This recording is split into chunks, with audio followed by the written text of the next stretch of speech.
Assalamualaikum warahmatullahi wabarakatuh. Nama saya Ratu Amalia Primadiningsih. Di sini saya akan menjelaskan tentang cost benefit analysis. Cost benefit analysis adalah suatu analisis sistematis yang digunakan untuk menghitung serta membandingkan biaya dan manfaat dari suatu proyek, keputusan, maupun kebijakan pemerintah. Tujuan dari metode cost benefit analysis yaitu pertama, menentukan apakah suatu proyek merupakan suatu investasi yang baik. Kedua, memberikan dasar untuk membandingkan suatu proyek.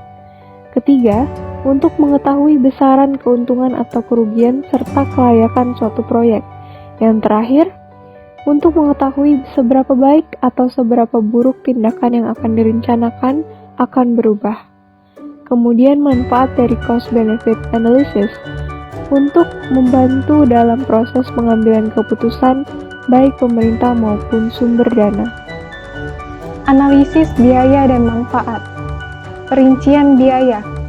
Pada tahun ke-0, hardware sebesar 10 juta, software 2 juta, brainware 3 juta, dengan total biaya 15 juta. Pada tahun pertama, biaya operasi atau pemeliharaan sebesar 1 juta, dengan total biaya 1 juta. Pada tahun kedua, biaya operasi atau pemeliharaan sebesar 1.200.000 dengan total biaya 1.200.000. Di tahun ketiga, biaya operasi atau pemeliharaan sebesar 1.400.000 dengan total biaya 1.400.000. Kemudian rincian manfaat. Rincian manfaat terbagi menjadi dua, yang pertama manfaat wujud dan manfaat tak wujud. Namun pada tahun ke-0 tidak terdapat rincian manfaat. Pada tahun pertama, manfaat wujud, pengurangan biaya operasional sebesar 500.000, peningkatan penjualan sebesar 700.000, peningkatan efisiensi sebesar 300.000, pengurangan biaya persediaan sebesar 200.000. Total wujud tahun pertama ialah 1.500.000. Pada tahun kedua, manfaat wujud, pengurangan biaya operasional sebesar 700.000, peningkatan penjualan sebesar 1 juta, peningkatan efisiensi 700.000, pengurangan biaya persediaan 600.000, dengan total wujud 3 juta. Pada tahun ketiga, manfaat wujud, pengurangan biaya operasional sebesar 900.000, peningkatan penjualan sebesar 2 juta, peningkatan efisiensi sebesar 1 juta, dan pengurangan biaya persediaan 1.100.000. dengan total wujud 5 juta.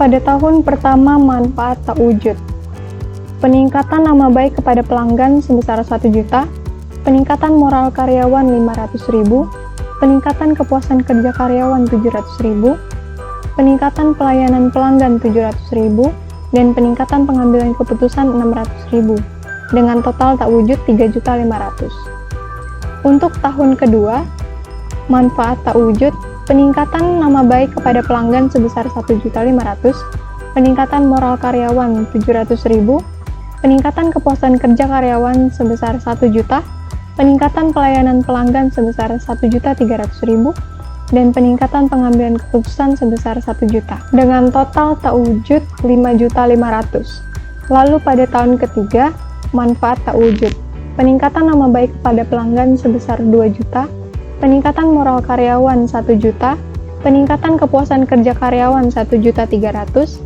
peningkatan pelayanan pelanggan 1.700.000, dan peningkatan pengambilan keputusan sebesar 1.500.000, dengan total tak wujud 7.500.000. Total manfaat pada tahun ke-0 yaitu 0, total manfaat pada tahun pertama 5 juta, total manfaat pada tahun kedua 8.500.000, dan total manfaat pada tahun ketiga 12.500.000.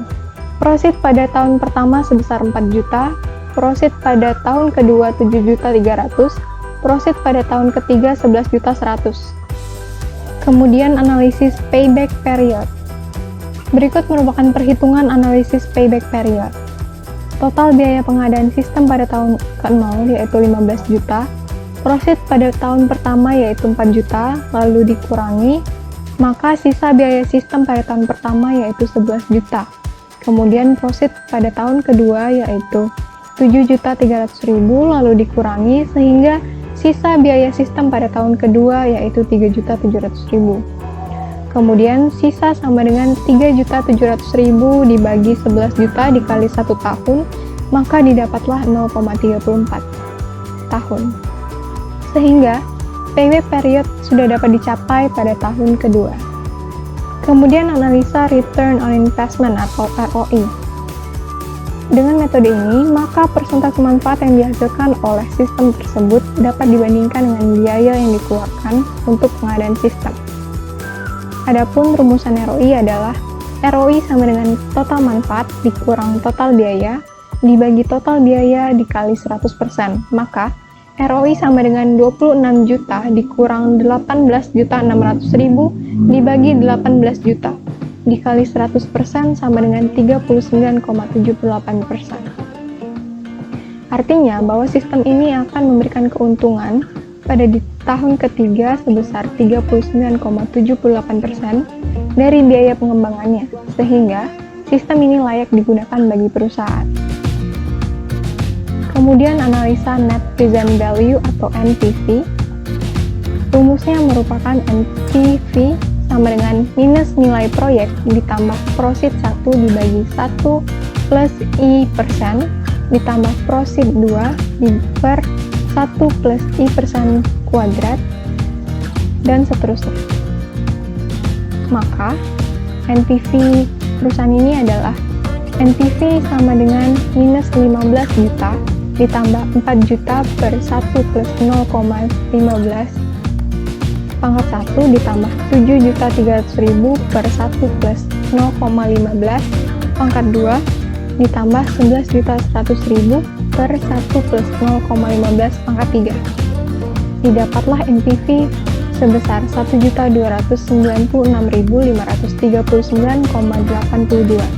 Dari hasil perhitungan di atas dapat disimpulkan bahwa jumlah keuntungan yang diterima sekarang oleh perusahaan pada tahun ketiga apabila sistem ini diterapkan adalah 1.296.539,82 atau NPV lebih besar dari 0, maka proyek tersebut layak dilaksanakan.